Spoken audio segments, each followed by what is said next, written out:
तो सभी स्टेट में डीआर आता ही है, कई जगह आप डिसिप्लिन अथॉरिटी भी आप बनेंगे। तो सबसे पहले मैं डीआर स्टार्ट करता हूँ।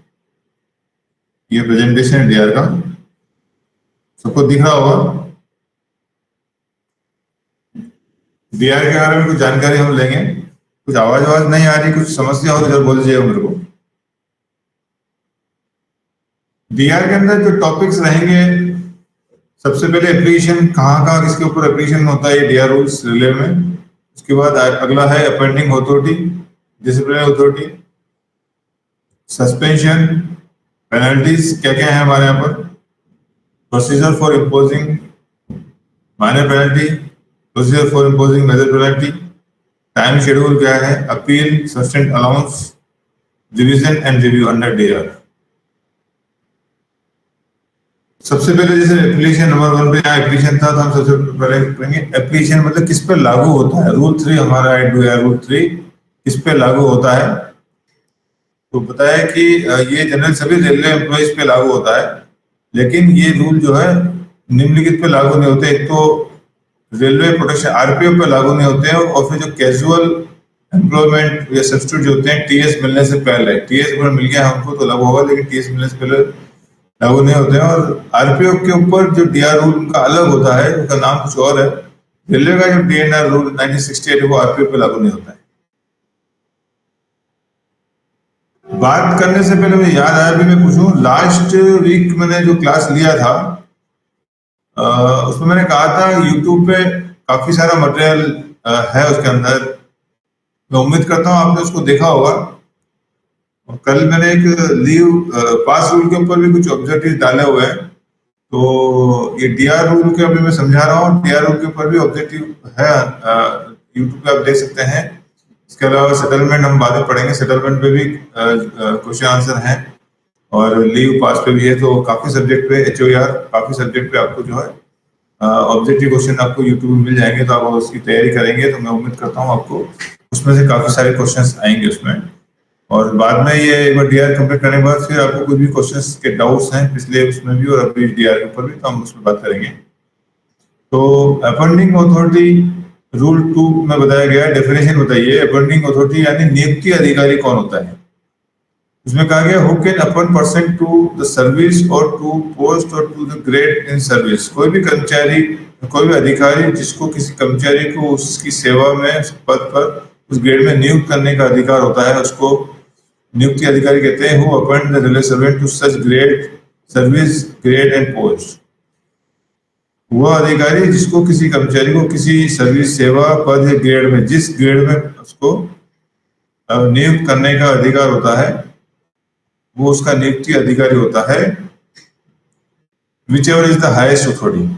अभी क्या मतलब हुआ मैं समझा देता हूँ। जैसे कर्मचारी कई लोग ग्रुप डी 1800 में रेलवे में ज्वाइन करते हैं, तो ज्वाइन करने के बाद जो उसका अपॉइंटिंग अथॉरिटी होगा वो 1800 पर पोस्ट के हिसाब से जो है अपॉइंटिंग अथॉरिटी होते हैं। जनरली ग्रुप डी का जो अपॉइंटिंग अथॉरिटी माना जाता है कि असिस्टेंट स्कूल ऑफिसर होते हैं, और उसके बाद नेक्स्ट लेवल 2 1900 के बाद 2800 तक सीनियर स्कूल ऑफिसर, और 4200 एंड अबव जो ग्रुप सी है उनके लिए अपॉइंटिंग अथॉरिटी जे ग्रेड ऑफिसर होते हैं। तो कई बार ऐसा होता है कि कोई कर्मचारी जो है ग्रुप डी में भर्ती हुआ, उस वक्त उसका जो अपॉइंटिंग अथॉरिटी था जूनियर स्कूल ऑफिसर था, फिर उसका प्रमोशन हो गया सब्सिक्वेंटली लेवल 2, लेवल 3, 4, 5, 6, 7 जहाँ भी गया। तो उसका अपॉइंटिंग अथॉरिटी, कोई भी कर्मचारी होता है उसका appointing authority time to time change होता है आपका। और आगे हम डिसिप्लिन अथॉरिटी पढ़ेंगे, तो अपॉइंटिंग अथॉरिटी और डिसिप्लिन अथॉरिटी इस बात पर डिपेंड होता है कि कर्मचारी वर्तमान में किस पद पे कार्यरत है। जिस भी पद पे कार्यरत है उस पद के अनुसार उसका अपॉइंटिंग अथॉरिटी और डिसिप्लिन अथॉरिटी ही का निश्चित करते हैं, हम निर्णय करते हैं। जैसे कोई आदमी ग्रेड 1 में है, लेवल 1 में है, तो उसका जूनियर स्किल होगा, अगर प्रमोशन होता है तो लेवल 5 तक पहुंच गया सीनियर स्किल ऑफिसर, और अगर आगे और गया ऊपर लेवल 6, लेवल 7 में तो जे ग्रेड ऑफिसर होगा। तो अपॉइंटिंग अथॉरिटी जो डेफिनेशन है वो ये है कि कोई भी कर्मचारी, कोई भी अधिकारी जो उनको किसी कर्मचारी को किसी पद सेवा में नियुक्त करने का अधिकार है।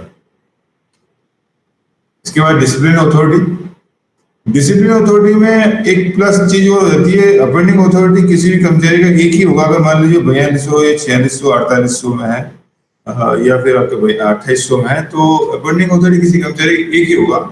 डिसिप्लिनरी अथॉरिटी अलग अलग होते हैं। डिसिप्लिनरी अथॉरिटी का जो डिसीजन हम करते हैं वो डिपेंड करता है कि उसको माइनर पेनल्टी दे रहे हैं कि मेजर पेनल्टी दे रहे हैं। तो कोई भी कर्मचारी को डिसिप्लिन अथॉरिटी भी उसकी पोस्ट जो है 1800 में कौन चार्जशीट दे सकता है, लेवल 2 1900 में कौन देगा, लेवल 5 में कौन देगा, लेवल 42 जीपी में कौन देगा, ये डिपेंड करता है एसओपी के आधार पर। और एसओपी आधार पर ये भी रहता है कि मान लीजिए लेवल 5 में कौन उसको एसएफ11 देगा, एसएफ5 कौन देगा, उसके लिए अलग अथॉरिटी होती है। जो अथॉरिटी उसको जो जो भी पेनल्टी दे सकती है, इसमें कहा गया है who can issue chargesheet. Chargesheet तभी इशू कर पाएंगे तो आप उसको एक वन ऑफ द पेनल्टी जो रूल 6 में हम इम्पोज करें, इसमें लिखा है NG staff in relation to rule 11 one who can impose any of minor penalty of rule 6 of BR, और in relation to rule 9 one who can impose any major penalty of rule 6 of BR. एक तो मैं बता दूं कि यह बार बार rule 6 की जिक्र हो रहा है। रूल 6 के अंदर जो है डेफिनेशन के अंदर जो भी पेनल्टीज हैं हमारी वो रूल 6 में आती है। आगे मैं बताऊंगा तो रूल 6 इसमें आगे है। इसमें हमारी रूल 6 पेनल्टीज है, जैसे minor penalty, censure, withholding information, number 2, number 3, फिर 3A 3B 4 5, मेजर पेनल्टी 5 से स्टार्ट होती है, और ये हमारे 9 नंबर डिस्मिसल। ये सारी जो पेनल्टीज हैं ये रूल 6 के अंदर ही गवर्न होती है। बार बार जब भी मैं रूल 6 बोलूं मतलब ये पेनल्टीज की बात हो रही है। तो अब मैं आता हूं यहाँ पर कि रूल 11, हमारे रूल 11 मतलब माइनर पेनल्टी इम्पोज करने के लिए जो पावर्स हैं उसको हम रूल 11 बोलते हैं, और मेजर पेनल्टी के लिए रूल 9 में आता है। तो कोई भी कर्मचारी को अगर चार्जशीट देना है आपको, तो आपके पास ये अथॉरिटी होनी चाहिए कि अपन रूल 6 में जो माइनर पेनल्टीज थी 1 से लेके 4 तक, एटलीस्ट एक पेनल्टी हम उसको दे पाए, तभी हम उसको माइनर पेनल्टी चार्जशीट दे सकते हैं। और सिमिलरली अगर हम कोई भी एक मेजर पेनल्टी 5 6 7 8 9 में अगर एक पेनल्टी 5 नंबर की अगर दे सकते हैं हम मिनिमम, तो हम एसएफआई इशू कर सकते हैं उसको। तो उस हिसाब से देखना पड़ेगा कि हम क्या पेनल्टी दे सकते हैं, और उसके हिसाब से ही हम डिसिप्लिन अथॉरिटी डिसाइड करेंगे। अगर माइनर दे सकते हैं तो माइनर पेनल्टी के लिए डिसिप्लिन अथॉरिटी होगा, और मेजर दे सकते हैं तो मेजर पेनल्टी के लिए डिसिप्लिन अथॉरिटी।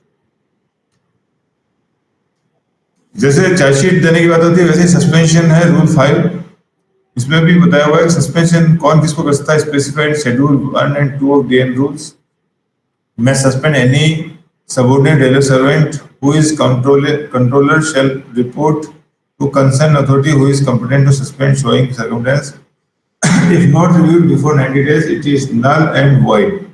तो सस्पेंशन जैसे चार्जशीट के बारे में एसओपी में आपको देखना पड़ेगा कि कौन किसको चार्जशीट दे सकता है, माइनर कौन दे सकता है, मेजर कौन दे सकता है, अथॉरिटी दिए हुए आपकी ग्रेड के हिसाब से। अब लेवल 1 है तो लेवल 1 के लिए कौन दे सकता है, लेवल 2 में कौन दे सकता है, सब आपकी एसओपी में आपको मिल जाएगी। और दूसरा इसमें कहा गया सस्पेंशन के बारे में एक नियम है कि अगर एक बार किसी को सस्पेंड किया है तो मैक्सिमम उसको 90 डेज तक बंदा सस्पेंड रहेगा। 90 डेज के बाद भी अगर उसको सस्पेंशन में रखना है तो उसके लिए रिव्यू करना पड़ेगा। रिव्यू 3 कमेटी की 3 ऑफिसर्स की कमेटी का गठन किया जाता है, वो रिव्यू करते हैं। रिव्यू जितना भी होगा, रिव्यू करने का मतलब ये होता है कि इस पे डिसाइड किया जाएगा कि इसको और भी सस्पेंशन में रखना है या नहीं रखना है। और अगर सस्पेंशन में नहीं रखना है तो उसी को खत्म कर देंगे, और सस्पेंशन में रखना है तो एक बार रिव्यू करके हम 180 दिन, ये 2 क्वेश्चन ऑब्जेक्टिव का देख लीजिए कि सस्पेंशन में मैक्सिमम कितना टाइम रहेगा, तो 90 डेज है। और रिव्यू के बाद कितना डेज हम सस्पेंशन रख सकते हैं, तो हर सस्पेंशन के बाद 90 डेज के बाद हम 180 दिन बढ़ा सकते हैं। पहली बार जो सस्पेंड करेंगे हम कर्मचारी को वो 90 डेज के लिए होगा, और उसके बाद जितने सस्पेंशन हम एक्सटेंड करेंगे वो हर 180 दिन के लिए हम करेंगे। जैसे अगला 180 दिन का पूरा होने वाला होगा, हम उससे पहले रिव्यू कराएंगे कि और फर्दर एक्सटेंशन की जरूरत है कि नहीं है। अगर नहीं है तो हम बंद कर देंगे, और है तो फिर वापस हम 180 दिन का एक्सटेंशन करेंगे। अब ये बताया हुआ authorities as per schedule charge sheet देने की बात कही है। इसमें सीनियर सुपरवाइजर जो 42 एंड अबव जो है वो 3 ग्रेड बिलो को चार्जशीट हम दे सकते हैं। जूनियर स्केल ऑफिसर जो है अप टू 2400 जीपी को हम चार्जशीट पेनल्टी चार्जशीट दे सकते हैं। सीनियर स्केल ऑफिसर जो होते हैं वो 2800 तक हो सकते हैं, और जे ग्रेड होते हैं साल ऑल नॉन रजिस्टर्ड स्टाफ को चार्जशीट दे सकते हैं। इसके ऊपर ये आगे का डीआर हो गया। फिर सस्पेंशन की हम बात करें, रेलवे सर्वेंट में place under suspension when disciplinary proceeding is contemplate और इज पेंडिंग। किसी भी कर्मचारी के खिलाफ अगर कोई डिसिप्लिनरी एक्शन हमको लेना है या ऑलरेडी पेंडिंग चल रहा है तो हम उसको सस्पेंड कर सकते हैं। Engage in activities prejudicial to the interest of the security of state, किसी भी राष्ट्र की सुरक्षा में खतरा ऐसे कुछ कार्यों में अगर लिप्त है वो कर्मचारी तो उसको सस्पेंड किया जा सकता है। और any criminal offence is under investigation inquiry of trial, कोई भी कर्मचारी होता है अगर उसके खिलाफ कोई आपराधिक मामले का कोई मामला चल रहा हो, उस पर इंक्वायरी को ट्रायल चल रहा है तो हम सस्पेंड कर सकते हैं। Suspension should be in writing and is effective from the order received. Suspension जो होगा वो बैकडेट से हम नहीं करेंगे, नॉर्मल कभी किसी आदमी को सस्पेंड करेंगे तो हम विद इमीडिएट इफेक्ट सस्पेंड होगा, और बैकडेट से जो सस्पेंशन होता है उसको बोलते हैं डीम्ड सस्पेंशन कहते हैं। जब भी कोई कर्मचारी, आगे हम पढ़ेंगे कि इसको अगर जेल में डाल दिया है 48 घंटे से ज्यादा जेल में रहा तो हम बैकडेट से करेंगे। नॉर्मली सस्पेंशन होता है प्रोस्पेक्टिव डेट से, इमीडिएट इफेक्ट होता है, बैकडेट से नहीं होता। सिर्फ डीम्ड सस्पेंशन ही बैकडेट से होता है। इसमें लास्ट में लिखा हुआ no need to sign muster but can leave headquarter without permission of competent suspending order. Suspension के अंदर एक कॉमन बात कई लोग को डाउट होता है कि सस्पेंशन में ऑफिस आना है कि नहीं आना है। उसमें क्लियर क्या है कि सस्पेंशन में आपका मतलब ही होता है कि आपको ऑफिस में नहीं आना है। तो सस्पेंशन के दौरान आपको ऑफिस नहीं आना है, लेकिन आप अपना हेडक्वार्टर छोड़ नहीं सकते। तो हेडक्वार्टर छोड़ने के लिए आपको परमिशन लेनी पड़ेगी, लेकिन और उसमें ये भी कहा गया है सस्पेंशन में मस्टर जो है क्लोज नहीं करना है। आपको ऑफिस नहीं आना है और नहीं मस्टर साइन करना है, लेकिन आप हेडक्वार्टर छोड़ सकते हैं। इसके बाद है deemed suspension. Railway servant shall be placed under deemed suspension. किसी भी कर्मचारी को डीम्ड सस्पेंशन में हम रखेंगे। कब रखेंगे?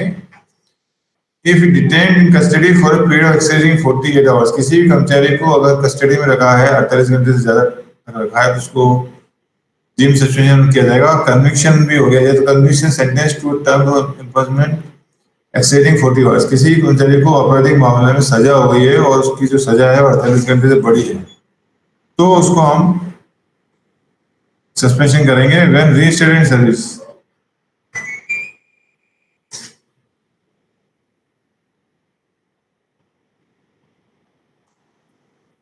इसके बाद माइनर पेनल्टीज आती है रूल 6। हम रूल 1, 2, 3, 4 पढ़ रहे हैं तो उसके बाद रूल 6 में पेनल्टीज कौन कौन सी है बताइए। पहली जो पेनल्टी है, पहले 4 शुरू की 4 पेनल्टी हैं वो माइनर पेनल्टीज होती है। पहला सेंसर, निंदा बोलते हैं हिंदी में। दूसरा है withholding of promotion for a specified period, नियत अवधि के लिए पदोन्नति पर रोक, ये हमारा दूसरा है। तीसरा है recovery of any pecuniary losses caused to the government or railway administration. Railway कर्मचारी की लापरवाही की वजह से अगर सरकार को या रेलवे एडमिनिस्ट्रेशन प्रशासन को अगर कोई नुकसान हुआ है उसकी भरपाई पूरी या आंशिक रूप से करना। उसके बाद 3A है विथ होल्डिंग ऑफ प्रीवियस पास और विथहोल्डिंग ऑफ प्रीवियस पास और प्रीवियस टिकट ऑर्डर और बोथ। तो हमको पास मिलते हैं, पास या पीटीओ, ये दोनों को रोक नियत अवधि के लिए रोकना। 3B में बताया हुआ है reduction to a lower stage in time scale of pay by 1 stage for a period not exceeding 3 years without future effect and not adversely affecting his pension. कोई भी कर्मचारी है वो जिस भी लेवल में काम कर रहा है उसमें एक स्टेज नीचे लेके जाना बाय 1 स्टेज, जो कि 3 साल से अधिक नहीं होगा, साथ ही विदाउट फ्यूचर होगा, जिसका कि पेंशन में फर्क नहीं पड़ता हो। ये माइनर पेनल्टी होगी अगर एक सेम स्टेज में लेके जा रहे हैं, एक सेम स्टेज में एक स्टेज नीचे सेम लेवल में। और 4 नंबर में है withholding of increments of pay for a specified period with or without future effect. चौथी जो है पेनल्टी जो है वो इंक्रीमेंट की है नियत अवधि के लिए, स्पेसिफाइड पीरियड के लिए जो है आपको। यहाँ स्पेसिफाइड पीरियड से मतलब होता है कि आप किसी भी कर्मचारी का इंक्रीमेंट जो रोकेंगे तो आप ये नहीं बोलते कि परमानेंटली इसकी सारी स्कीम बन जाए। आपको पीरियड बताना पड़ेगा, 1 साल, 2 साल, 5 साल, 15 साल, 20 साल, जितना भी है पीरियड स्पेसिफाई करना जरूरी है। और अब कंफ्यूजन ना हो इसलिए बता दूं कि इंक्रीमेंट स्टॉपेज की जो भी पेनल्टी होगी वो आपकी माइनर पेनल्टी में होती है। कहीं वो डाउट होता है कि मेजर है माइनर है, लेकिन आगे इसमें और आएगा इसमें कि अगर कोई पेनल्टी है माइनर पेनल्टीज में भी अपन जो इंक्रीमेंट जो हम रोकेंगे किसी को कि अप टू 3 इयर्स और विदाउट फ्यूचर इफेक्ट है, कोई दिक्कत नहीं, हम कर सकते हैं। लेकिन जैसे ही हमने 3 साल से बढ़ाया, अगर किसी का कर्मचारी का माइनर पेनल्टी में 4 साल या अभाव कर रहे हैं देना है हमको, तो फिर जैसे मेजर डीआर में जो इंक्वायरी करनी पड़ती है वैसी ही इंक्वायरी इसमें करनी पड़ेगी। सिमिलरली 3 साल की जो पेनल्टी है विथहोल्डिंग ऑफ इंक्रीमेंट वाली, अगर वो हमने विथ फ्यूचर इफेक्ट दिया तो भी फिर हमको इंक्वायरी, जैसे मेजर पेनल्टी चार्जशीट में इंक्वायरी करते हैं, पूरी लंबी इंक्वायरी करनी पड़ेगी। तो नॉर्मल केस में SF11 देके हमको इंक्रीमेंट रोकना है सीधा सीधा, कोई लंबा हमको काम नहीं करना है, तो स्टेट पे हमको पेनल्टी देनी है, तो हम 3 साल तक का इंक्रीमेंट, और वो भी विदाउट फ्यूचर हम हो तो हम दे सकते हैं। लेकिन अगर विथ फ्यूचर हुआ, चाहे वो 1 साल का हो या फिर जो है 3 साल से ज्यादा के हो, तो फिर आपको इंक्वायरी करनी पड़ेगी। अब आती है मेजर पेनल्टी। अभी तक तो हमने पढ़ी थी वो माइनर पेनल्टीज थी, अब मेजर पेनल्टी है same is provided in class 3B above. 3B हमारी ये है कि 3B को छोड़ के 3B में जो हमारी रिडक्शन थी 1 स्टेज बिलो, 3 साल से अधिक है, इसमें जो भी बातें कही हैं, इन बातों के अलावा जो बातें होगी, यानी एक स्टेज के अलावा अगर 2 स्टेज लेके गए, 3 लेके गए, 5 लेके गए, या फिर 3 साल सेम स्टेज में था, एक स्टेज में 3 साल था, 3 साल ज्यादा लेके गए, 4 साल लेके गए, 5 साल लेके गए, 6 साल लेके गए, या एक ही स्टेज लेके गए, 3 साल लेके गए, लेकिन विथ फ्यूचर इफेक्ट है, जैसा इंक्रीमेंट वाले होते। तो अगर 3 साल के लिए लेके गए एक स्टेज नीचे, या 2 साल के लेके गए लेकिन विथ फ्यूचर इफेक्ट की दिया है, तो फिर वो सारी पेनल्टीज माइनर पेनल्टीज की जगह अब मेजर में आ जाएगी, वो आ जाएगी 5 नंबर। 5 नंबर की जो पेनल्टीज हैं वो सेम स्टेज, सेम लेवल में, उसी लेवल में इंक्रीमेंट पीछे लेके जाना, रिडक्शन करना, जो कि 1 से ज्यादा हो, या फिर 1 ही हो तो 3 साल से अधिक हो, या अगर 3 साल से कम है तो विथ फ्यूचर इफेक्ट की हो, तो मेजर पेनल्टी कराई जाएगी। 6 नंबर की पेनल्टी एक्चुअली चेंज हुई है, मेरे पास पुराना कॉपी आ गया है, तो मैं बता देता हूँ। Relation to lower time scale of pay, grade, post, service which without further direction regarding condition of restoration. इसमें 2011 में थोड़ा चेंज हो गया, मैं वर्बली बता देता हूँ कि रिडक्शन नीचे कोई आदमी 4200 4600 में काम कर रहा है, उसको 4200 या 2800 में लेके आते हैं, तो reduction to lower pay scale of pay, grade, post. साथ में इसमें नया जो पेनल्टी उसमें लिखा हुआ है कि ड्यूरिंग पेनल्टी वो उसकी पदोन्नति पे जो है रोक रहेगी जब तक वो पेनल्टी के इफेक्ट में वो पदोन्नति नहीं होगी। साथ में जब वो उसकी पेनल्टी खत्म होगी तो 2 बातें बतानी पड़ेगी इसमें डिस्प्ले अथॉरिटी को, कि वापस लौटने पर उसमें विथ फ्यूचर इफेक्ट रहेगा कि नहीं, विथ फ्यूचर इफेक्ट रहेगा कि विदाउट फ्यूचर इफेक्ट का, एक ये रहेगा। दूसरा ये रहेगा कि इस पेनल्टी के फलस्वरूप वो क्या लॉस ऑफ सीनियरिटी रहेगी कि नहीं रहेगी। तो ये ऐड हुआ इसमें 6 नंबर में 2011 में, अपडेट नहीं कर पाया, वर्बली में बता दिया कि रिडक्शन आप कर सकते हैं। साथ में जब वापस वो रजिस्टर होगा तो उस वक्त आपको एक तो विथ है कि विदाउट फ्यूचर इफेक्ट बताना है, और आपको सीनियरिटी का लॉस है वो बताना है। 7 नंबर है कंपल्सरी रिटायरमेंट, 8 नंबर है removal of service, and 9 number है dismissal service.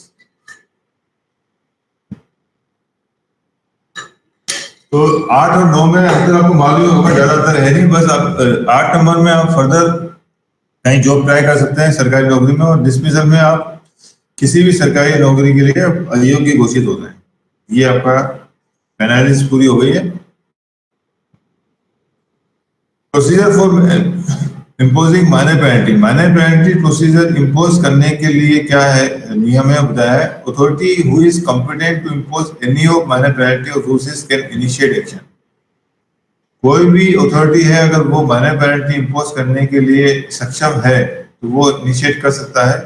Authority who is involved in the same case can not act as a disciplinary authority. अगर वो अथॉरिटी खुद उस मामले में इन्वॉल्व है, शामिल है, तो वह डिसिप्लिनरी अथॉरिटी का काम नहीं करेगा, नेक्स्ट अथॉरिटी को भेज देगा वो मामला। Concern department authority will frame the charges in details. तो अथॉरिटी जो डिपार्टमेंट होगी, जो भी डिपार्टमेंट का बंदा है, वो चार्जशीट फ्रेम करेगा, चार्जेस फ्रेम करेगा। Charge sheet shall be intimated to the employee in detail through SF11 along with RDS if any. तो चार्जशीट होगी, चार्जेस जो भी होंगे, उस पर जो आरोप लगेंगे वो SF11 में मेंशन करके लिख के उसको कर्मचारी को इंटीमेट किया जाएगा। साथ में अगर आईओडीज कुछ हैं तो वो भी दिए जाएंगे। Defence within 10 days from receipt of chargesheet. जैसे ही कर्मचारी को SF11 देंगे, आरोप पत्र देंगे उसको, कर्मचारी के पास 10 दिन का टाइम रहेगा, वो अपना जवाब दे सकता है। जिस दिन उसको चार्जशीट मिली उस दिन से 10 दिन के अंदर उसको रिप्लाई देना है। डिसिप्लिन अथॉरिटी में कंसीडर द डिले डिफेंस, अगर 10 दिन से ज्यादा होता है तो वो रिक्वेस्ट कर सकता है डिसिप्लिन अथॉरिटी को विद जस्टिफिकेशन की किन्हीं कारणों से, जो भी कारण है वो उसको मेंशन करना पड़ेगा और डिले के लिए रिक्वेस्ट कर सकता है। और अगर रिक्वेस्ट करता है तो डिसिप्लिन अथॉरिटी जो चाहे तो उसके रिक्वेस्ट को कंसीडर कर सकते हैं। इसके बाद अगर डिफेंस नहीं दिया उसने तो DA can decide x party मतलब उसके जवाब को दिए बिना है DA जो है उसके आरोप के ऊपर डिसीजन देंगे। SF11 के अंदर कोई इंक्वायरी की जरूरत नहीं है। अगर 4 नंबर की जो पेनल्टी है हमारी, जिसमें इंक्रीमेंट वाला मामला है, अगर इंक्रीमेंट हम 3 साल से ज्यादा देते हैं या विच फ्यूचर इफेक्ट की पेनल्टी हम देते हैं, दोनों मामलों में आपको इंक्वायरी करनी पड़ेगी रूल 9 में। अदरवाइज आपको बाकी कोई पेनल्टी देनी है आपको इनका इंक्वायरी की जरूरत नहीं है। Inquiry can be order hold if DA feels necessary. जैसे मैंने कहा कि अगर डिस्प्ले अथॉरिटी को लगता है कि मुझे बड़ी पेनल्टी देनी है, जैसे 5 या 10 साल की इंक्रीमेंट बंद करना है या विच फ्यूचर करना है, तो फिर वो इंक्वायरी ऑर्डर करेगा। Inquiry required if the propose penalty affect pension benefit. जैसे मैंने बताया कि अगर विच फ्यूचर इफेक्ट की पेनल्टी है तो वो पेंशन बेनिफिट को अफेक्ट करती है, तो उस मामले में इंक्वायरी जरूरी है। DA to pass reason order on ई चार्जेस। अब लास्ट में जैसे ही कर्मचारी ने अपना डिफेंस दिया है, डिफेंस देने के बाद जो डिस्प्ले अथॉरिटी अनुशासनिक प्राधिकारी होगा वो निर्धारित करेंगे, निश्चय करेंगे कि क्या आरोप जो उस पर लगे थे वो उसके डिफेंस से कितने सहमत है, कितना असहमत है, और फिर निर्णय करेंगे कि जो उस पर आरोप लगाए थे वो कहां तक साबित होते हैं। और फिर निष्कर्ष निकालेंगे क्या उसको पेनल्टी देनी है रूल्स इसके अंदर, जो 1 से लेके माइनर पेनल्टी जो है 4 तक ही पेनल्टी दे पाएंगे, उससे ज्यादा दे नहीं पाएंगे। उसमें निर्णय करेंगे क्या उनको पेनल्टी देनी है, फिर वो अपना आदेश पारित करेंगे, जिसको बोलते हैं रीजन ऑर्डर, जिसको स्पीकिंग ऑर्डर भी बोलते हैं। DA can drop the charges or can impose any of the minor penalty of Rule 6 under NIP form। DA जो है, जैसे मैंने बताया कि अगर जो डिफेंस आता है उससे संतुष्ट हो जाते हैं, उनको लगता है कि गलती नहीं है, तो वो स्टेट पे ड्रॉप कर सकते हैं या फिर कोई भी NIP जिसपे चार्जेस लगा सकते हैं minor penalty. Minor penalty which affect pensionary benefit can be imposed when no employee is conducted।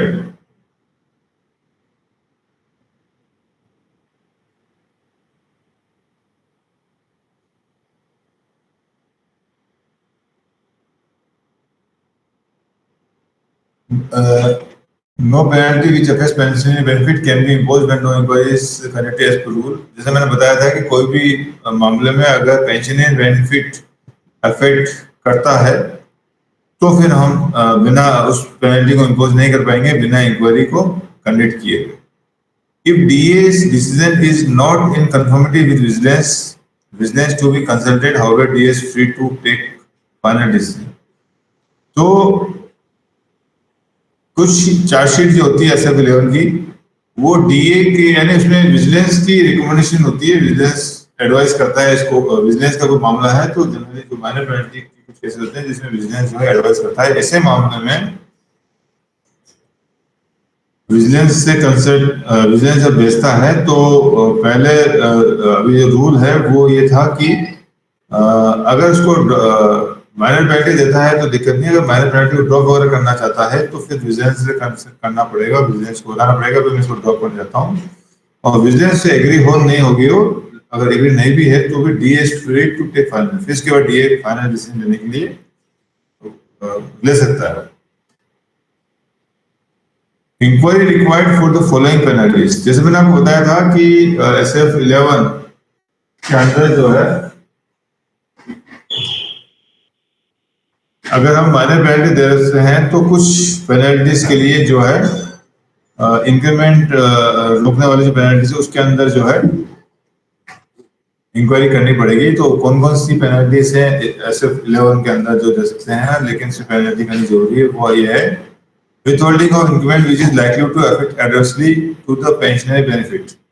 तो इंक्रीमेंट विथहोल्डिंग और इंक्रीमेंट की पेनल्टी दे रहे हैं जिससे आपको पेंशन बेनिफिट अफेक्ट होता है एडवर्सली, ऐसे मामले इंक्वायरी करनी पड़ेगी। तो कौन से मामले होते हैं जहां हम विथ फ्यूचर इफेक्ट की पेनल्टी देते हैं, चाहे वो 1 साल की हो 2 साल की। तो अगर विथ फ्यूचर की पेनल्टी है तो जो है आपको इंक्वायरी करनी पड़ेगी। इसके अलावा withholding of increment for a period exceeding 3 years, 3 साल से ज्यादा का इंक्रीमेंट विथहोल्डिंग हो तो आपको इंक्वायरी करनी पड़ेगी। लास्ट में लगभग वो रिपीट किया है, withholding of increment with future effect of any period, किसी भी पीरियड के लिए अगर विथ फ्यूचर इफेक्ट की पेनल्टी लगाई है इंक्रीमेंट बंद करने की तो आपको जो है इंक्वायरी करनी पड़ेगी।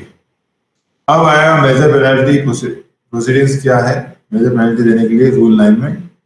Authority who is competent to impose any of major penalty, जैसे मैंने बताया कि रूल 9 में 5 नंबर से लेकर 9 नंबर तक की पेनल्टी को मेजर पेनल्टी बोलते हैं। और अगर कोई भी एक पेनल्टी कोई कर्मचारी पे आप लगा सकते हैं तो फिर वो डिसिप्लिन अथॉरिटी कहा जाएगा। इसमें वही कहा authority who is competent to impose any of major penalty, एक भी पेनल्टी देते हैं तो वो मेजर पेनल्टी के लिए डिसिप्लिन अथॉरिटी बन सकता है।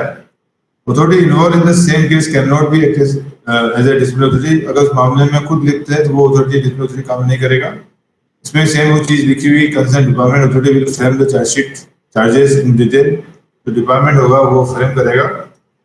Charges should be intimated in detail SF5 along with RDS, chargesheet charges जो होंगे वो SF5 के थ्रू कर्मचारी को इंटीमेट किए जाएंगे, दिए जाएंगे आरडीएस के साथ में। चार्जशीट जो होती है SF5 की, इसमें थोड़ा सा डिटेल होता है, क्या क्या होता है हम बताते हैं। Charge sheet in detail and charges, charge sheet to be signed by the competent discipline authority, जो SF5 बनेगी वो डिटेल में बनेगी और उसमें डिसिप्लिन अथॉरिटी के हस्ताक्षर होंगे। चार्जशीट में क्या क्या बातें हैं, whatever chargesheet shall contain the substance of imputation and misconduct or behaviour into defined and distinct articles, जो कर्मचारी ने जो भी आरोप गंभीर अपराध किए हैं उसके बारे में आरोप पत्र जारी किया जाएगा। फिर statement of imputation of misconduct and misbehaviour, उसके ऊपर फिर इम्पोर्टेशन जो भी इसका स्टेटमेंट जो भी इसमें डिटेल में बताया जाता है। आर्टिकल चार्जेस स्पेसिफाई होता है कि जैसे कार्य से लापरवाही, कार्य से अनुपस्थिति, इस तरह की स्पेसिफिक होता है चार्जेस। और स्टेटमेंट ऑफ इम्पोर्टेशन का मतलब होता है आरोप का विवरण, मतलब आपकी डिटेल बता रहे, लापरवाही का काम से लापरवाही की है तो ये आपका आरोप हो गया, लेकिन लापरवाही में क्या की पूरी आपको बातें बतानी पड़ेगी, क्या किस दिन क्या घटना घटी वो डिटेल में आपको बताना पड़ेगा। वही हो जाएगा statement of imputation of misconduct of misbehaviour in support of each charges, her charges के बारे में आपको पूरा डिटेल बताना पड़ेगा, उसको बोलते हैं आरोप का विवरण। That is a statement of are related fact including any admission or confession made by the railway servant. उसके बाद तीसरा आइटम होता है list of document by which and list of witness by whom the article charges are proposed to substantiate. उसके बाद जो SF5 के अंदर लिस्ट ऑफ डॉक्यूमेंट्स होंगे, जो डॉक्यूमेंट जिसकी बेस पे कर्मचारी को। सर आवाज नहीं आ रही। हेलो हेलो, आवाज नहीं आ रही? नहीं सर, आवाज आ रही है ठीक ठाक? मैं थोड़ा कंप्यूटर नजदीक कर लेता हूँ। हाँ जी, अभी ठीक है। तो लिस्ट, हाँ सर आ रही है। हाँ ठीक है, तो अब आगे चलते हैं। तो SF5 में 4 एनेक्सर होता है, मैं बताता हूँ आपको। 4 annexure, annexure 1, annexure 2, annexure 3, annexure 4। Annexure 1 जो होता है आर्टिकल ऑफ चार्जेस, आरोप पत्र, आरोप लगा है जो कर्मचारी को जो आरोप लगते हैं उसको बोलते हैं एनेक्सर 1। फिर होता है statement in support of imputation, statement of imputation of misconduct or misbehaviour in support of each article of charges, मतलब आरोप के कनेक्शन में जो आरोप लगा उनके कनेक्शन में आरोप का विवरण क्या क्या उसके ऊपर डिटेल से वो बताया जाएगा। उसके बाद एनेक्सर 3 होता है वो लिस्ट ऑफ डॉक्यूमेंट्स, जैसे कोई कर्मचारी है वो मान लीजिए एब्सेंट है, ठीक है, एब्सेंट है तो वही कार्य से अनुपस्थित हमने लिख दिया, फिर हम ये हमारा आरोप हो गया। और उसके बाद आरोप का विवरण में बताएंगे डिटेल्स, स्टेटमेंट ऑफ मिसकंडक्ट को बताएंगे कि कर्मचारी जो था वो फलाना तारीख को एब्सेंट अनुपस्थित था, उसको कई बार हमने रिमाइंडर दिए, नोटिस दिया, फिर भी वो अनुपस्थित नहीं आया, कितने टाइम से यहाँ से लेके यहाँ तक अनुपस्थित था, कोई डिटेल हम बताएंगे। और लिस्ट ऑफ डॉक्यूमेंट जैसे बताया, लिस्ट ऑफ डॉक्यूमेंट में क्या होगा, उसका मस्टर रोल की कॉपी होगी, जिस प्लस साथ में हमने उसको जो लेटर भेजे हैं शोकस नोटिस भेजा है, जो भी नोटिस भेजे हुए हैं जिसमें उसके अगर डिलीवर हुए हैं, उसके साइन वाइन भी हैं, तो वो सब जो डॉक्यूमेंट्स होंगे जिससे साबित होता है वो एब्सेंट था। इससे पहला जो इम्पोर्टेंट डॉक्यूमेंट मस्टर्ड हो जाएगा, मस्टर्ड उसकी एब्सेंट लगी हुई है, तो वो डॉक्यूमेंट जिससे कि हम उसके चार्ज। वो दे आएंगे ना पैसे हाँ जी, उनको। कोई कुछ बोल रहा है?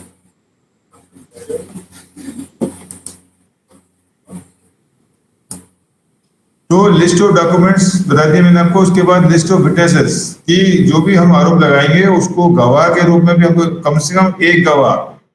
मैं एक बात बता दूं आपको कि कई लोग जो है एसएफआई बना देते हैं, उसमें बिना विटनेस के एसएफआई बन जाता है। बिना विटनेस के भी आप प्रूफ कैसे करोगे? तो एटलीस्ट आपको एक गवाह तो आपको रखना पड़ेगा एसएफआई में। कुछ नहीं तो जो डॉक्यूमेंट दिए, डॉक्यूमेंट का कस्टोडियन जो था उसी को रखना पड़ेगा कि डॉक्यूमेंट्स की ऑथेंटिसिटी को कंफर्म कर सके। तो ये एसएफआई में टोटल 4 चीजें जो होती है आपकी शामिल होती है।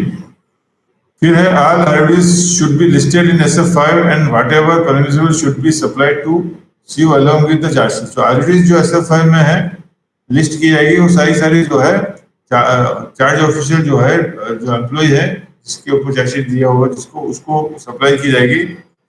और जो विटनेस है वो भी बताए जाएंगे, SF5 में विटनेस के नाम भी लिखे जाएंगे। Charge sheet has to be delivered in person और RPAD। जो चार्जशीट होगी वो या तो उसको पर बेरर की जाएगी या थ्रू रजिस्टर्ड डाक उसको भेजा जाएगा। If you refuse to receive take signature of 2 witnesses. अगर कोई कर्मचारी है और चार्जशीट दी जाती है और उसको मना करता है वो, तो फिर लेने मना करता है तो दो जो विटनेस होंगे उसकी प्रेजेंस में जो है हम देने की कोशिश करेंगे। वो मना करते हैं तो वो हम लिखवा लेंगे कि हम इसको दिया गया था, इसने लेने मना कर दिया, और जो विटनेस के साइन उस लेटर में डॉक्यूमेंट में लिख देंगे। If received back undelivered from postal office paste on the notice. अगर अनडिलीवर्ड आ गया है पोस्टल से तो फिर हम जहां भी उसका लास्ट वर्किंग ऑफिस था वहां उसके नोटिस पर हम चेक कर। किसी को कोई डाउट नहीं आ रहा है जैसे हम पढ़ा रहा हूं मैं? कोई क्वेश्चन नहीं? चार्ज ऑफिशियल में submit defence within 10 days from the date of receipt office. जैसे ही कर्मचारी को एसएफआई मिलेगी वो 10 दिन के अंदर अपना डिफेंस देगा। ये क्वेश्चन पूछा जाता है SF11 SF5 में कि कितने दिन का टाइम मिलता है आपको डिफेंस देने के लिए। तो 10 दिन का इसमें टाइम है। On consideration defence DA can drop the charges. आप जैसे ही डिफेंस जो देगा कर्मचारी, उस पे कर्मचारी के डिफेंस के ऊपर जो अथॉरिटी होगा, अथॉरिटी वो डिसाइड करेगा कि चार्जेस वो होते हैं नहीं होते हैं, चार्जेस में उसकी गलती है नहीं है। अगर उसको लगता है डिस्प्ले अथॉरिटी के चार्जेस में एक्चुअली एसएफआई दिया इसको लेकिन गलती इसकी नहीं है, गलती किसी और की, तो वो on consideration defence DA can drop the charges, वो ड्रॉप कर सकता है। In vigilance case before dropping the charges when DA this variation with vigilance advice, vigilance department has to be concern. तो नॉर्मल कोर्स में तो disciplinary authority जो है सीधा ड्रॉप कर सकता है, उसको लगता है उसकी गलती नहीं है। लेकिन अगर विजिलेंस का मामला बनता है और जिसमें जो लगता है कि चार्जेस में उसकी गलती नहीं है तो स्टेट वे ड्रॉप नहीं कर सकता है, उसको विजिलेंस से कंसल्ट करना पड़ेगा। विजिलेंस ने अगर माइनर पेनल्टी चार्जशीट का रिकमेंड किया तो उसको माइनर पेनल्टी देनी पड़ेगी, और मेजर पेनल्टी चार्जशीट रिकमेंड किया तो उसको मेजर पेनल्टी ही देनी पड़ेगी। अगर आपके उसके विजिलेंस के से आपके डिसीजन में वेरिएशन होता है, अलग होता है, आप मेजर दे रहे हो, माइनर करना चाहते हो या ड्रॉप करना चाहते हो, तो विजिलेंस से आपको कंसल्ट करना पड़ेगा। विजिलेंस को बताना पड़ेगा कि भाई मैं इसको कम करना चाहता हूँ। After defence minor penalty can be imposed directly in non vigilance cases without any inquiry provided the same will not affect adversely by patient.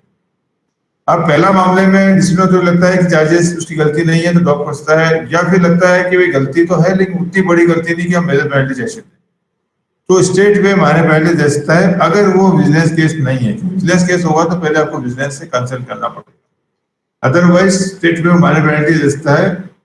Minor penalty में भी वो पेनल्टी जिसमें इंक्वायरी की जरूरत नहीं। तीसरा है if charges accepted by CO any of the major penalty can impose straightaway. अगर कर्मचारी को जो एसएफआई दी गई है, एसएफआई देने के बाद कर्मचारी जो है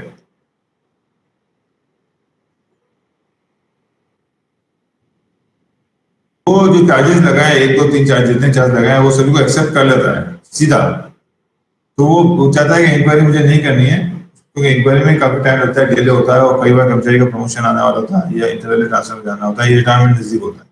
कई केसेस मामलों में कर्मचारी जो है एक्सेप्ट कर लेता है चार्जेस। ऐसे मामले में जो चार्ज ऑफिशियल है वो स्टेट में मेजर पेनल्टी इम्पोज कर सकता है। DA can order for inquiry by appointing EO and presenting officer required. अगर डीए को लगता है कि मुझे अगर चार्जेस एक्सेप्ट नहीं किए कर्मचारी ने, उसने अपना डिफेंस लिख के दिया और ये कहा कि सर मेरी गलती नहीं है, इसमें तो ऐसा है वैसा है, मेरा गलती नहीं है, तो यानी इसका मतलब ये होता है कि चार्जशीट जो है उसने चार्जेस जो एक्सेप्ट नहीं किए। तो ऐसे मामले में फिर डीए जो होगा उसको इंक्वायरी ऑफिसर नॉमिनेट करना पड़ेगा, और वो लगता है विजिलेंस केस है तो उसमें प्रेसिडिंग ऑफिसर भी नॉमिनेट करेगा। No defence DA can proceeding further for appointing EO and presiding. एक तो ये हुआ कि जो चार्जशीट का जो जवाब दिया उसने उसमें डिफेंस दिया, डीए को लगता है कि नहीं इसकी गलती है, मुझे मेजर पेनल्टी देनी है, तो इंक्वायरी ऑफिसर नोट करेगा। या फिर कई बार ऐसा होता है एम्प्लॉय नोटोरियस होता है, उसको एसएफआई मिलती है, वो जवाब ही नहीं देता, तो जवाब भी नहीं देगा तब भी फिर वही आपको इंक्वायरी पूरी करनी पड़ेगी। तो ऐसे मामले में अगर डिफेंस रिसीव नहीं होता है तो फिर डीए जो है आगे बढ़ेगा और अपॉइंटिंग ऑफिसर इंक्वायरी ऑफिसर को अपॉइंट करेगा, और प्रेजेंटिंग ऑफिसर अगर लगता है मामले में जरूरत है तो उसको अपॉइंट करेगा। Procedure for conducting of an inquiry. Inquiry कैसे कंडक्ट की जाती है इसके बारे में थोड़ा सा ब्रीफ पढ़ेंगे।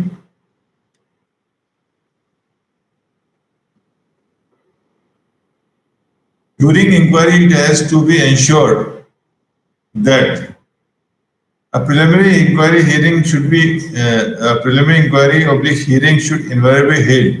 कोई भी इंक्वायरी करना है, आप जो अथॉरिटी हैं, आप लोग अभी भी सुपरवाइजर पोस्ट पे हैं, तो मैं बता दूं कि कभी भी अगर आपको इंक्वायरी ऑफिसर में नॉमिनेट किया जाता है तो कोई भी इंक्वायरी करने से पहले प्रिलिमिनरी इंक्वायरी जो है पीएच को करना अनिवार्य है। और प्रिलिमिनरी इंक्वायरी में कहा गया है कि inquiry should ask you whether he receive the charges, understood charges, inspect the document, want any additional document, wishes to produce defence document, witnesses wants defence assistant accept the charges. तो उसमें preliminary hearing में 5-7 question common बनते हैं। पहला है कि आपको क्या चार्जशीट मिल गई है, whether you receive the chargesheet. उसके बाद आप अंडरस्टूड द चार्जशीट, क्या आपने चार्जशीट समझ लिया है। फिर आपके चार्जेस एक्सेप्ट करते हैं नहीं करते हैं। उसके बाद रहेगा अपना डिफेंस खुद करेंगे या किसी डिफेंस एम्प्लॉय की मदद से कर लेंगे, और कोई एडिशनल डॉक्यूमेंट आप इंस्पेक्ट करना चाहते हैं या कोई आपको एडिशनल डॉक्यूमेंट रिक्वायर है अपना जो है डिफेंस देने के लिए, बचाव करने के लिए। साथ में ये भी कहा गया, पूछा जाता है कि आप कोई एडिशनल कोई डॉक्यूमेंट, डिफेंस डॉक्यूमेंट या विटनेस लाना चाहते हैं अपने बचाव में। इस तरह की बातें जो होती है, 5-7 क्वेश्चन कॉमन क्वेश्चन ही डिफेंस प्रिलिमिनरी हियरिंग में पूछे जाते हैं, और उसके बाद फिर प्रिलिमिनरी खत्म हो जाती है, उसके बाद रेगुलर हियरिंग चालू होती है। If CO defense witness are not relevant, EO can disallow as advising the CO। अगर चार्ज ऑफिशियल बोलता है कि सर मुझे विटनेस चाहिए, उसको रिलेवेंसी बतानी पड़ेगी। कोई विटनेस हो चाहे डॉक्यूमेंट्स, कोई भी डॉक्यूमेंट, एडिशनल डॉक्यूमेंट या एडिशनल विटनेस अगर मांगता है चार्ज ऑफिशियल, उसके रिलेवेंसी बतानी पड़ेगी कि इस केस से उनका क्या संबंध है, वो कहाँ था उसको बेनिफिट मिलेगा उससे। और अगर इंक्वायरी ऑफिसर को लगता है कि इससे कुछ फर्क नहीं पड़ेगा तो फिर ऐसे केस में जो है इंक्वायरी ऑफिसर मना कर सकता है, डिसअलाउ कर सकता है विटनेस को लाने के लिए। If CO's defense document are not relevant, EO can refuse it with reason advising the same to। जैसे मैं बता चुका हूँ कि डॉक्यूमेंट के मामले में भी अगर रिलेवेंट नहीं है, EO मना कर सकता है। Even if CO accept the charges during preliminary inquiry, EO shall not conclude the inquiry and will allow the CO to submit written bill। इसमें कहा गया है कि चार्जेस एक्सेप्ट कर लेता है इंक्वायरी के दौरान, इंक्वायरी पीएच में, तो उसको इंक्वायरी को कंप्लीट नहीं करेगा, उससे बोलेगा लिखित में आप दो, वो लिख के दो। इस तरह का एक रिटर्न बिल मांगा जाएगा उससे। EO will maintain daily order sheet duly signed by all who attend the inquiry। उसके बाद साथ में कहा गया है इंक्वायरी जो इंक्वायरी ऑफिसर होता है वो एक डेली ऑर्डर शीट बनाएगा। डेली ऑर्डर शीट क्या होती है बता दूं आपको। डेली ऑर्डर शीट होती है एक डेली इंक्वायरी के दौरान, डे टू डे इंक्वायरी के दौरान क्या क्या घटनाएं घट रही है। घटनाएं मतलब आज इंक्वायरी में कौन कौन लोग बैठे थे और किसको एग्जामिन किया, विटनेस एक 1 by 1 विटनेस आएंगे, वो एग्जाम होंगे। चार्ज ऑफिशियल कुछ एडिशनल डॉक्यूमेंट विटनेस को लाने को बोलता है, वो रिकॉर्ड किया जाएगा डेली ऑर्डर शीट में। इसके उसके अलावा इंक्वायरी ऑफिसर कुछ ऑर्डर देगा, कुछ आदेश पारित करेगा या कुछ भी बात बोलता है, ऑर्डर देता है, इंस्ट्रक्शन देता है, वो सारी बातें डेली ऑर्डर शीट में ली जाती है। और डेली ऑर्डर शीट जो नंबर होगी, मतलब पहली इंक्वायरी को नंबर 1, फिर 2, फिर 3 ऐसे सीरियल ऑर्डर में उसमें लिखा जाएगा, नंबर होगी। The evidence on behalf of DA has been produced first note by CO. अब इंक्वायरी जब चालू होगी तो सबसे पहले जो चार्जशीट में जो विटनेस है उनको सबसे पहले प्रस्तुत किया जाएगा, ना कि charge officer. Record of detail inquiry proceeding containing the dates and signature of all who were present during inquiry is maintained. जो मैंने जैसे बताया डेली ऑर्डर शीट में जो भी इंक्वायरी प्रोसीडिंग्स हो रही है उसके अलावा जो इंक्वायरी में जो बातें सामने आ रही है विटनेस उसकी, उस सारी बातों को रिकॉर्डिंग किया जाएगा, मतलब लिखा जाएगा उसको हिंदी या इंग्लिश में जो भाषा में, और उसमें जितने भी लोग प्रेजेंट थे उन सबके साइन लिए जाएंगे। Copy of proceeding given to C at the end of each day. जो भी हम रिकॉर्ड कर रहे हैं स्टेटमेंट विटनेसेस के जितने भी हैं वो सबके साइन लेने के बाद उसकी जो कॉपी होगी वो इंक्वायरी के खत्म में एंड जिस दिन इंक्वायरी पूरी खत्म हो जाएगी एंड में सारे विटनेसेस के जो स्टेटमेंट लिए थे उनकी एक कोपी दी जाएगी चार्ज ऑफिसर को। After examination each PW CO has given opportunity to cross examine the said PW. जैसे बताया गया चार्जशीट में जो विटनेसेस होते हैं उसको सबसे पहले एग्जामिन किया जाता है। तो एग्जामिन अगर PO presenting officer, generally presenting officer बता दूं वो कौन होता है। प्रेजेंटिंग ऑफिसर जो होता है वो एक प्रकार का वकील बोल सकते हैं, वो एडमिनिस्ट्रेटिव साइड से वकील होता है। तो वो केस को एडमिनिस्ट्रेटिव साइड से लड़ता है, यानी इंक्वायरी ऑफिसर काम भी कम हो जाता है, उसको क्वेश्चन नहीं पूछ रहे हैं, पीओ को पूछ रहे हैं। तो पीओ जो होता है प्रेजेंटिंग ऑफिसर, उसका जो अपॉइंटमेंट जो होता है वो जनरली बिजनेस केसेस या क्रिमिनल केसेस में होता है। नॉर्मल केस में प्रेजेंटिंग ऑफिसर का नॉमिनेशन नहीं होता है, वहां पे इंक्वायरी ऑफिसर जो होता है वही क्वेश्चन पूछता है। तो जो चार्जशीट में जो विटनेसेस के नाम थे उन सबको एग्जामिन किया जाता है पहले इंक्वायरी ऑफिसर के द्वारा या पीओ के द्वारा। जैसे एग्जामिनेशन खत्म होता है फिर जो चार्ज ऑफिशियल होगा वो या उसका डीसी जो होगा उसको क्रॉस एग्जामिनेशन करेगा उस प्रोसिक्यूशन विटनेस का। No witness have been re-examined by PO on new point without PO's permission। कोई नई बात पे PO जो होगा उसको री-एग्जामिन नहीं कर सकता है जब तक कि EO की परमिशन ना ले। No PW have been dropped in absence of CO। Prosecution जो भी विटनेस में लिखे हुए हैं सभी को एग्जामिन करना है। अगर कोई किसी को ड्रॉप करना है तो वो CO की एब्सेंस में ड्रॉप नहीं कर सकते। Copy of all evidence recorded is not denied to CO if asked for। तो जो कॉपी होगी ऑरल एविडेंस जो भी रिकॉर्ड किया जाएगा वो उसकी कॉपी भी सीओ को दी जाएगी अगर वो मांगता है तो। After the closure of case the CO is given the opportunity to examine himself and defence document witness submitted and had taken on record and examine cross examination. एक बार after the closure of the case का मतलब होता है कि जो closure है disciplinary authority की तरफ से केस क्लोज हो गया, यानी उसके जो भी एग्जामिन थे प्रोसिक्यूशन विटनेस थे जो भी उसका एग्जामिन हो गए, इसको बोलते हैं closure of case. Disciplinary authority की तरफ से क्लोजर केस बंद हो गया है। अब चार्ज ऑफिशियल होगा वो चाहे तो अपने आप को एग्जामिन करा सकता है या साथ में अपने जो डिफेंस डॉक्यूमेंट विटनेस है उनके ऊपर उसको रिकॉर्ड लेके आएगा डॉक्यूमेंट्स को, और विटनेस का फिर एग्जामिनेशन क्रॉस एग्जामिनेशन होगा। और इसमें एक बात बता दूं, कोई भी प्रोसिक्यूशन विटनेस जो चार्जशीट में जो विटनेस होते हैं उनका एग्जामिनेशन जो है एडमिनिस्ट्रेटिव साइड में इंक्वायरी ऑफिसर ही पीओ करता है, फिर क्रॉस एग्जामिनेशन जो है सीओ करेगा। लेकिन चार्ज ऑफिशियल के खुद के विटनेस जो होते हैं उनको डिफेंस विटनेस बोलते हैं। वो विटनेस जब लेके आता है जो भी कर्मचारी जिसको चार्जशीट मिली है तो वो एग्जामिन पहले करेगा, उसके बाद क्रॉस एग्जामिन एडमिनिस्ट्रेशन करेगी, पीओ करेगा। ये थोड़ा सा अंतर है दोनों में। और उसके बाद जैसे आपकी इंक्वायरी कंप्लीट हो जाएगी एग्जामिनेशन करके, जितने भी विटनेस डिफेंस विटनेस होंगे सबके एग्जामिनेशन क्रॉस एग्जामिनेशन के बाद अब जो इंक्वायरी ऑफिसर होगा वो पीओ और सीओ चार्ज ऑफिसर दोनों को बोलेगा कि अपनी रिटर्न ब्रीफ दे, लिखित में बताएं कि जो भी इंक्वायरी के दौरान बातें कहाँ तक चार्जेस आरोप जो लगे कहाँ तक सही सिद्ध हुए नहीं हुए। तो दोनों से ही रिटर्न ब्रीफ लिया जाएगा और पीओ का जो रिटर्न ब्रीफ होगा वो भी सीओ को दिया जाएगा और कहा जाएगा कि आप पीओ के रिटर्न ब्रीफ के ऊपर भी अपना ब्रीफ दें। In case of ex parte no need to give opportunity to file return brief. अगर एक्सपर्टी मतलब होता है कि कर्मचारी जो है चार्ज ऑफिशियल वो इंक्वायरी में पार्टिसिपेट नहीं कर रहा है ऐसे मामले में उसको रिटर्न ब्रीफ देने को नहीं कहा जाएगा। ये काफी report of inquiry officer shall contain, अब जब इंक्वायरी पूरी हो जाएगी तो इंक्वायरी ऑफिसर एक रिपोर्ट बनाएगा। उस रिपोर्ट में क्या क्या बातें होगी? Discussion of each articular charges and statement of imputation of misconduct. सबसे पहले तो जो चार्जशीट में जो चार्जेस लगे हुए हैं और स्टेटमेंट में वो पूरा वैसे ही हुबहू उसको लिख देगा। फिर the statement given by the PU, prosecution witness and defence witness during examination. अब जो डिफेंस में जो बातें आई हैं इंक्वायरी के दौरान जो विटनेस थे उनसे जो बातें आई है उनके बारे में लिखा जाएगा, क्या क्या बातें बताइए। Discussion of submission given by CO during inquiry, charge official ने जो अपनी बातें अपना सबमिशन दिया है वो लिखेगा। Assessment of evidence in respect of each articular charges, ऊपर जो बातें हैं उसके ऊपर फिर जो चार्ज अपना इंक्वायरी ऑफिसर होगा वो मूल्यांकन करेगा गवाहों के दौरान जो बातें सामने, गवाही में जो बातें सामने आई है, साथ में जो आर्टिकुलर चार्जेस थे उन सबको मद्दे रखते हुए वो हर चार्जेस का जो उसके ऊपर आरोप लगे तो उसका मूल्यांकन करेगा वो कि कहाँ तक चार्जेस साबित हो रहे नहीं हुए।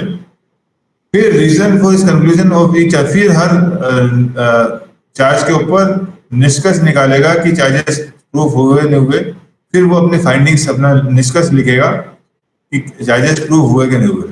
कंक्लूजन से चार्जेस प्रूव और नॉट प्रूफ, जो चार्जेस होंगे फिर उसमें स्टेट में लिखा जाएगा कि चार्ज है तो प्रूव हुए नॉट प्रूव हुए।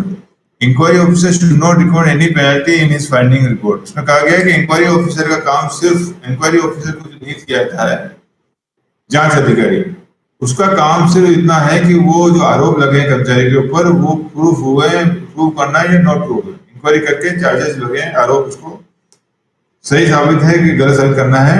और इंक्वायरी ऑफिसर ये काम नहीं होता पेनल्टी क्या देना, पेनल्टी का काम जो होता है वो अनुशासनिक प्राधिकारी का पेनल्टी का। अब अनुशासनिक प्राधिकारी का जो काम है वो आता है rule 10 action on inquiry report. In case of disagreement with report and any lacuna in report DA can remit back the proceedings to EO। Inquiry officer जो रिपोर्ट बनाएगा अगर उस रिपोर्ट से किसी प्रकार से डिसएग्रीमेंट है या कुछ कमी है, डिसएग्रीमेंट मतलब ये नहीं कि उसके जो उसने चार्जेस को प्रूव या नॉट प्रूव किया उससे है, वो फ्री है उसके बारे में, उसके लिए तो मना नहीं कर पाएगा। लेकिन अगर उसकी इंक्वायरी में किस तरह की कुछ कमी है या जिस तरह की उसने बात रखी है, जो भी विटनेस है उसकी बात से एग्री नहीं कर रहा है, तो फिर वो DA जो है इंक्वायरी ऑफिसर को वापस केस भेज सकता है दोबारा इंक्वायरी करने के लिए। If DA disagree with the report, can record his disagreement। इसके अलावा अगर इंक्वायरी ऑफिसर की रिपोर्ट से में कोई लेगुना नहीं है, कमी नहीं है, मतलब कमी नहीं है, लेकिन DA को लगता है कि भाई वो एग्री नहीं है इंक्वायरी ऑफिसर की रिपोर्ट से, तो वो चाहे तो खुद भी इंक्वायरी कर सकता है, एग्जामिनेशन को कर सकता है, या फिर वो एक डिसएग्रीमेंट बोर्ड नोट बनाएगा विद रीजन कि भाई मैं इससे संतुष्ट नहीं हूँ इस चीज के। Copy of the inquiry report along with DS disagreement will be served to charge official, giving 15 days time to submit written defense brief।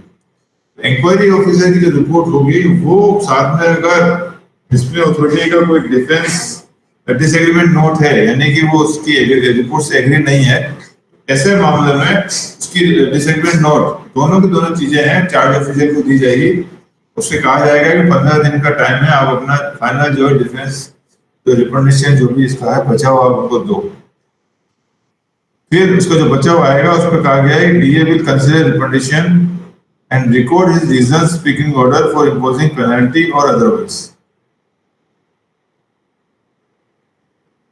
अब DA उसके डिफेंस के ऊपर फाइनल डिसीजन लेगा कि आरोप चार्ज कहां तक प्रूव हो रहे हैं नहीं हो रहे हैं, और फिर डिसीजन देगा और फिर रिजल्ट स्पीकिंग ऑर्डर देगा। अगर उसे लगता है कि चार्जेस प्रूव हुए हैं और उसके ऊपर पेनल्टी इम्पोज करना है तो इम्पोज करता है, और अगर लगता है कि हाँ ये गलती नहीं है तो ड्रॉप करता है। जो भी है वो अब वो फाइनली डिसीजन ले सकता है। If DA is not empowered competent to impose the penalty he she will submit a case to next authority for decision along with his views। कई बार ऐसा होता है कि जैसे मान लीजिए मैं हूँ, हमको पर्टिकुलर 5 नंबर की पेनल्टी देने का ही राइट है। 5 नंबर की पेनल्टी जैसे मैंने बताया इलेक्शन बाय 2 स्टेज टाइप का होता है, लेकिन डिस्प्ले अथॉरिटी लगता है कि मुझे रिमूव करना है, बहुत बड़ी गलती की, रिमूव करना है, और रिमूव के लिए मैं अथॉरिटी कंप्लेंट नहीं हूँ, तो फिर मुझे अगले हायर अथॉरिटी को भेजना पड़ेगा। इसमें भी कहा गया कि डिस्प्ले अथॉरिटी अगर कॉन्फिडेंट नहीं है बड़ी पेनल्टी देने के लिए, और जो अथॉरिटी है वो बड़ी पेनल्टी देना चाहता है जैसे रिमूव डिसमिसल वाली, तो फिर वो हायर अथॉरिटी को फिर भेज देगा उसको। In vigilance case, if DS decision is in variation with the vigilance advice, vigilance department to be consulted before taking final decision. However, DS free to take final decision in regard to the penalty. Vigilance मामलों में ये कहा गया है कि अगर vigilance मामलों में के केस में अगर डीए का जो निर्णय है वो विजिलेंस के एडवाइस से अलग है, ऐसे मामले में विजिलेंस से कंसल्ट करना पड़ेगा, और कंसल्ट करने के बाद जो भी मामला है, लेकिन लास्ट में डीए फ्री है, वह अपना निर्णय लेने के लिए कुछ भी ले सकता है, लेकिन उसको एक बार विजिलेंस से कंसल्ट करना पड़ेगा। DA will impose appropriate penalty through NIP under his order. इसके बाद डिसीजन आने के बाद जो डीए है वो अपना जो पेनल्टी है वो एनआईपी के थ्रू जिसमें कुछ साइन करेगा वो इम्पोज करेगा। NIP to be served to charge official giving 45 days to submit appeal to the next higher authority DA। NIP के अंदर जब सर्व होगी उसके अंदर लिखा जाएगा कि भाई आपको जो है 45 दिन का टाइम है, आप इसके ऊपर अगेंस्ट के ऊपर इसके ऊपर अपील कर सकते हैं और नेक्स्ट हायर अथॉरिटी किसको कर सकते हैं। अब आगे अपील इंक्वायरी के बारे में किसी को कुछ पूछना है? Any doubt? Yes sir. बोलिए सर सपोज कोई चार्ज ऑफिशियल है जिसे चार्जशीट मिली है, वो अपने डिफेंस में विटनेस लाता है, तो वो विटनेसेस के बारे में उसे एडवांस में डीए को इन्फॉर्म करना है या कोई प्रोसीजर है, या जिस दिन इंक्वायरी चल रही है किसी को भी रैंडम लाके खड़ा कर दे? वो तो मैंने आपको बताया था कि कोई भी डिफेंस डॉक्यूमेंट लाना है, आपको डिफेंस डॉक्यूमेंट लाना चाहता है, डिफेंस विटनेस लाना चाहता है, तो उसको पहले परमिशन लेनी पड़ेगी। सही है ना, मैंने बताया परमिशन लेनी पड़ेगी। Yes sir, permission. जैसे मान लीजिए सपोज आज आपकी इंक्वायरी चल रही है, ठीक है ना, आप इंक्वायरी चल रही है और आप चाहते हो कि मैं एक विटनेस को लाना चाहता हूँ, तो वो आप इंक्वायरी के दौरान परमिशन लोगे, सर मेरा इस कनेक्शन में मेरा एक विटनेस है, मैं उसको लाना चाहता हूँ अगली मीटिंग में, तो वो इंक्वायरी ऑफिसर उसको अलाउ करेगा। तो ये जो बात है ये डेली ऑडिशन में रिकॉर्ड भी होगी कि charge official has requested for allowing one defence witness, name designation पूरा उसमें आएगा, और वही चीज लिखा भी जाएगा, inquiry officer has allowed the defence witness to defend him, defence charge official, ये करके लिखा है, तो ये डेली ऑडिशन में लिखा जाएगा। तो ऑब्वियसली एडवांस में ही करना पड़ेगा आपको, ऑन द स्पॉट तो कर सकते आप। Hello, okay sir, same day possible नहीं सर, एडवांस में मैं बता क्यों नहीं है, बताता मैं आपको। जी सर। कोई भी देखिए प्रोसिक्यूशन विटनेस अगर एडमिनिस्ट्रेशन नहीं, कोई अगर मैंने जैसे बता दिया आपको, शायद इसमें रह गया कि विटनेसेस जो है थोड़ा टाइम का शॉर्टेज है, मेरा एक डिटेल वीडियो आप देखिएगा, उसमें अभी रिसेंटली इंक्वायरी का मैंने बताया हुआ है कि जो चार्जशीट में जो विटनेस है आपकी, मान लीजिए 2-3 जो विटनेस है, वो उसके बारे में इंक्वायरी ऑफिसर को भी पता है और आपको भी पता है, तो आपकी तैयारी करके आओगे, आपको क्या एग्जामिन करना है, क्या क्वेश्चन पूछना है, ठीक है ना। अगर इंक्वायरी ऑफिसर भी कोई अलग से एक्स्ट्रा विटनेस लाना चाहता है, उसको लगता है कि ये 2-3 विटनेस जो दिए डिसिप्लिन अथॉरिटी में, मैं इससे एग्री नहीं, मैं कुछ कम पड़ रहा है, मैं 1-2 विटनेस और बुलाना चाहता हूँ, तो वो भी बुला सकता है। प्रोसिक्यूशन जो प्रेजेंटिंग ऑफिसर बुला सकते, दोनों साइड से ये ओपन है कि आप एडिशनल विटनेस ला सकते हो, लेकिन आपको टाइम तो देना पड़ेगा सामने वाले के लिए। तैयारी कैसे करेगा, क्वेश्चन क्या पूछेगा, तो आप ऑन द स्पॉट जैसे आप लेके आ गए, प्रेजेंटिंग ऑफिसर क्या करेगा, वो क्या क्वेश्चन पूछेगा उसको। तो एग्जामिनेशन और क्विज एग्जामिनेशन के लिए आपको थोड़ा टाइम देना पड़ेगा, और एक रूल है जिसमें नए विटनेस के लिए मिनिमम 3 दिन का टाइम तो देना पड़ेगा, आप लाना चाहते हो, सुन रहे हो, ताकि वो आदमी जो है तैयारी कर, सामने वाला जो भी अपोजिट पार्टी है उसको एग्जामिनेशन या क्विज एग्जामिनेशन करना है, तो उसको 3 मिनिमम तैयारी तो करेगा कि भाई हाँ मेरे क्वेश्चन क्या पूछना है। अभी आप तुरंत लेके आ गए तो सामने वाला क्वेश्चन क्या पूछेगा उससे, तो ऐसे ऑन द स्पॉट नहीं ला सकते।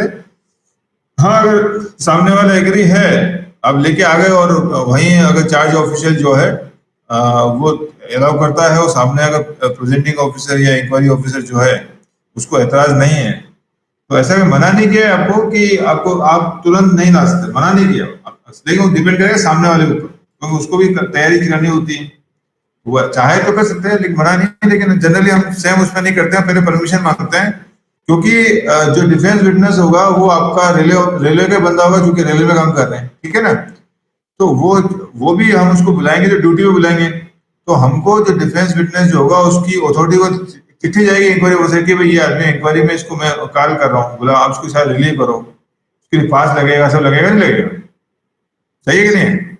Yes sir. अब उसको इंक्वायरी ऑफिसर जो है एक लेटर लिखेगा आपके जो उसका कंट्रोलिंग ऑफिसर को डिफेंस जो आप लेके आना चाह रहे हैं कि भाई ये बंदा है, इसको मैं अपने इंक्वायरी के लिए बुलाना चाह रहा हूँ, तो आप इसको पर्टिकुलर डेट पे आप रिलीव करें इसको। तो वो सब प्रोसीजर में टाइम लगता है, इसलिए ऑन द स्पॉट नहीं हो पाएगा। ठीक है? Yes sir. चलो अच्छा लगा कि पूछोगे, तुम पूछोगे तो लग रहा है कि मैं पढ़ा रहा हूँ, लेकिन मुझे समझ में नहीं आ रहा कि सिर्फ बोलते जाएं तो मजा नहीं आता है। तो आप डाउट हो पूछ लीजिए, संकोच मत कीजिएगा। Order against which appeal lies, appeal हमारा रूल नंबर 18 है, 18 नंबर डीआर के अंदर डिस्प्ले अथॉरिटी वाला पार्ट खत्म हो गया, डीए ने वाली चार्जशीट इंपोज कर दी।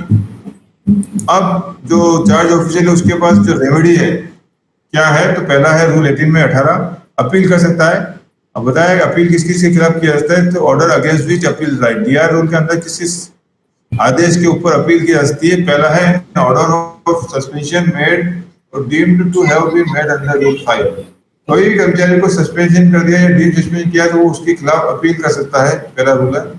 दूसरा है order imposing any of penalty specified rule 6 made by the DA, A and RA, कोई भी एनआईपी इंपोज कर किया जाता है डीए, ए, आरए, उसके ऊपर अपील की जा सकता है। सही है? ठीक है ना? इसका मैं थोड़ा बता दूं। अब आप बोले कोई एनआईपी इंपोज करने का मतलब इंपोज तो डीए करेगा, ए तो करता नहीं है, करता है क्या ए? कोई बताएगा ए कैसे इंपोज करेगा? इंपोज तो इसमें लिखा है order imposing any of penalty specified rule 6 made bye DA और ए और आरए, तो एनआईपी तो डीए करेगा, ए और आरए थोड़ी करेगा। ए आरए क्यों लिखा हुआ है वो बताएगा?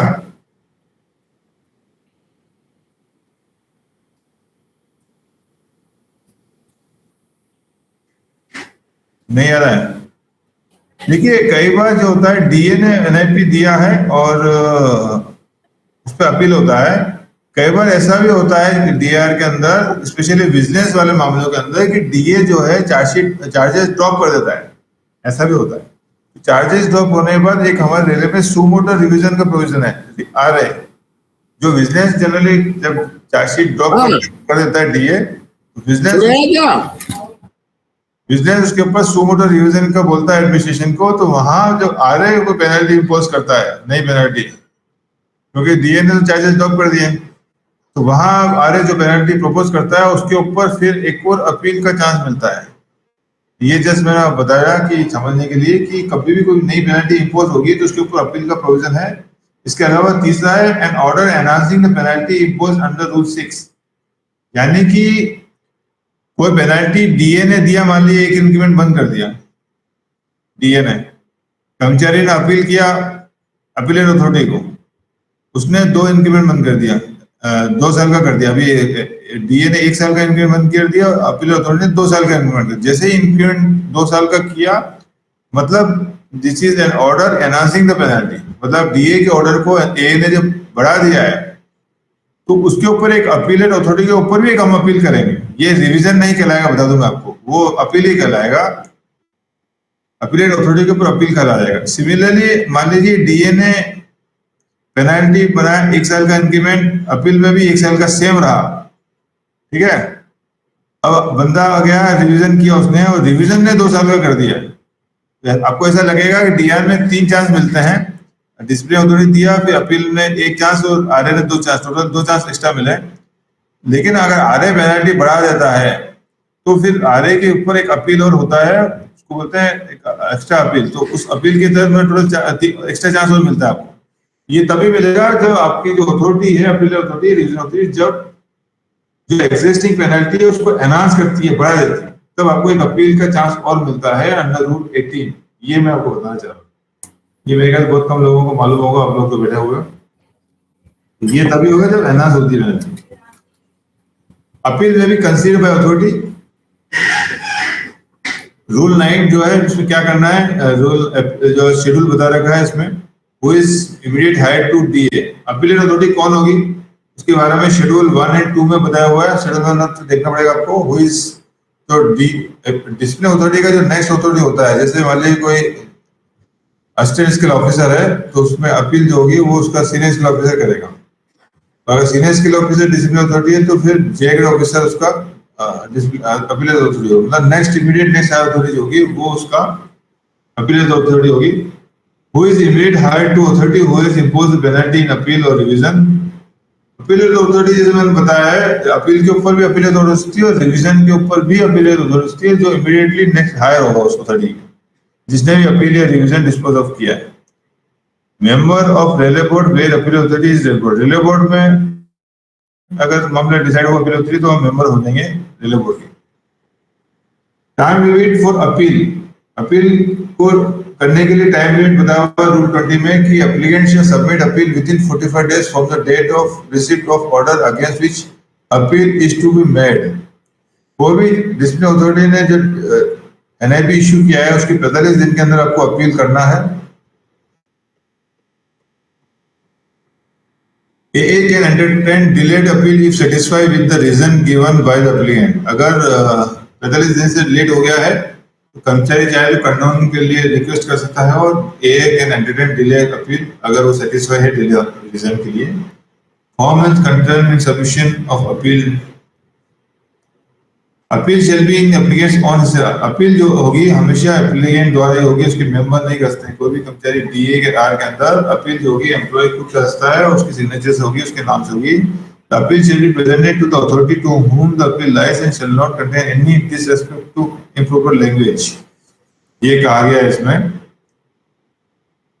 And shall be completed। कोई भी अपील करेगा तो वो जो अथॉरिटी अपील अथॉरिटी उसी को किया जाएगा और उसके लिए डिसरेस्पेक्टफुल और गलत भाषा का चयन नहीं किया जाएगा, अच्छे शब्दों में पोलाइटली लिखा जाएगा उसको।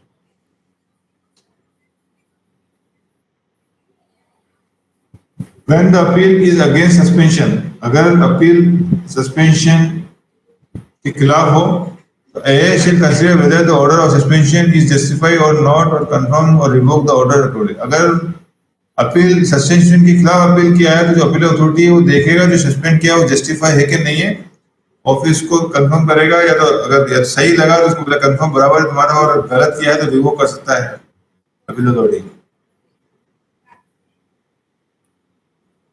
When the appeal is against the penalty, the AA shall consider। Penalty के खिलाफ अगर अपील है तो जो अपील अथॉरिटी क्या करेगी, whether propose procedure has been followed. Appeal authority की ड्यूटी बताइए कि वो देखेगा पहले चेक करेगा प्रोसीजर पूरा हुआ क्या नहीं हुआ। whether DS order are warranted by the evidence on the record। DA ने जो पेनल्टी दी है, जो गलती हुई है उससे कर्मचारी को उसके इक्विवेलेंट में ही दिया है और जो डिफेंस हुई एविडेंस जो सामने आए इंक्वायरी में उन्हीं को मद्देनजर रखते हुए दिया है कि ये चेक करें। When penalty, whether the penalty or enhanced penalty imposed is adequate in order to favor a past order। देखिएगा जो पेनल्टी दी है या enhanced penalty दी है is adequate in order से बराबर है कि कम है, ज्यादा है, ज्यादा बहुत ज्यादा हार्श पेनल्टी नहीं, सीवियर तो नहीं है, और उसके आधार पर वो अपने आदेश पारित करेगा। क्या करेगा, वो कंफर्म कर सकता है पेनल्टी को। 1 में लिखा हुआ है confirm, confirming penalty, enhancing, reducing and setting aside. मतलब कंफर्म मतलब स्टैंड गुड हो गया वो आपका, एनहांस मतलब बढ़ा दिया, रिड्यूस मतलब कम कर दिया है, सेटिंग असाइड मतलब ड्रॉप कर दिया उसको, ठीक है। और remitting the case to authority which impose or enhance the penalty or to any authority which such direction as deemed fit in circumstances। या फिर केस को वापस भेज सकता है, उसको लगता है कि उसकी इंक्वायरी में कुछ कमी है तो वापस भेज के उसको बोला दोबारा से डायरेक्शन देगा कि क्या करना है उस मामले में। Note A cannot impose any penalty where no penalty was imposed or enhance the penalty without giving reasonable opportunity। इसमें कहा गया है कि अपीलेट अथॉरिटी जो होगी, जी साहब, अगर कोई पेनल्टी इंपोज नहीं है तो आपको बिना उसको शो कॉज नोटिस। हाँ जी बोलिए, बहुत फास्ट पहुंच गए आप। मैं कुछ बोल रहा है क्या? देखो फीस जमा करे आए क्या? हाँ जी, इधर होके निकल रहे हैं। अच्छा, मेरे को क्या मालूम है, तो ये मैं तो इसीलिए सोच रहा था। चलो ठीक है, कोई बात नहीं, इधर से निकल रहे हो। वो मैडम से मिलिया ना, और क्या रियल मैडम से मिला ना। राम राम भैया। हेलो, ये कौन बोल रहा है बीच में? हाँ, पेंडिंग तो वही है, उसकी पीजी एचडी पीजी जमा करनी है और एक 23/R1 2015, ये दो, एक टेंडर 23/R1 2015। चलो। हाँ हाँ 15। हाँ, हाँ, एक तो वो पेंडिंग है अपना मैटर, और एचडी पीजी है एक रामगंज मंडी वाली, अरे हो गया 40 की एक एचडी है, पीजी तो दे दी, उसकी एचडी बाकी है, तो उसका वो सीएसआई से ला करके वो देना पड़ेगा उसे, सीएसआई एचडी से। सर्कुलर लगा था। वो कीजिए माइक को। एक वो कागज देते हैं वहां से लिखा हुआ, उसको साइन करवा के लाना पड़ेगा। हाँ, नो ड्यूज लाना पड़ेगा। हाँ, एनओसी लानी पड़ेगी, एक तो वहां से लानी पड़ेगी, एक रामगंज मंडी से लानी पड़ेगी। ये थोड़ा ब्रीफ करवाएंगे इनको, कौन है? फॉर्म लेना।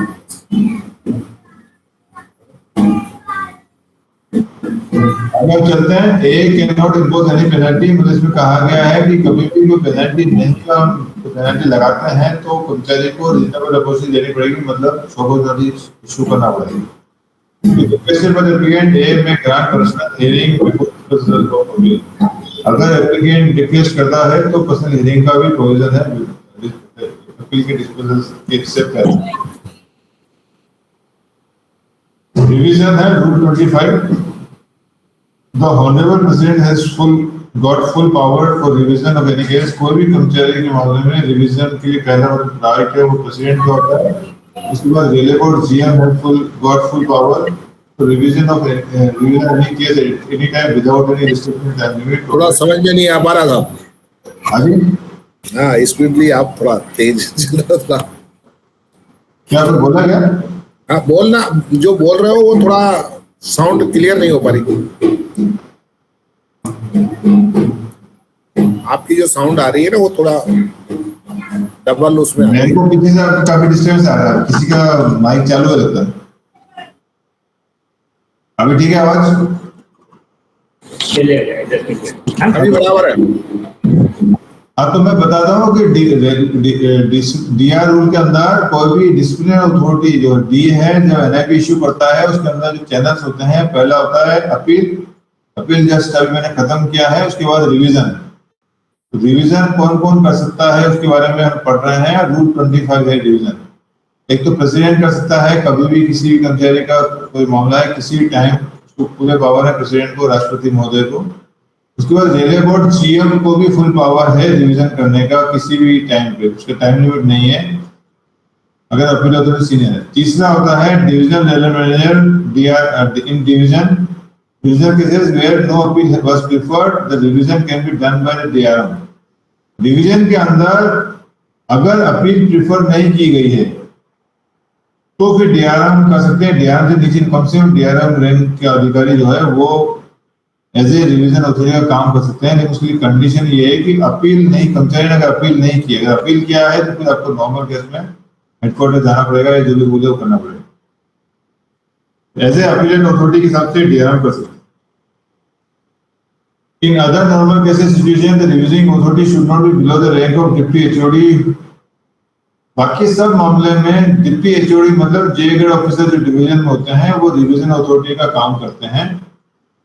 में क्या वो क्या कर सकते हैं? रिवीजन अथॉरिटी कंफर्म कर सकते हैं, जो कंफर्म का मतलब स्टैंड पुट कर सकते हैं, पेनल्टी को मॉडिफाई कर सकते हैं या सेट असाइड कर सकते हैं, यानी इसको ड्रॉप कर सकते हैं।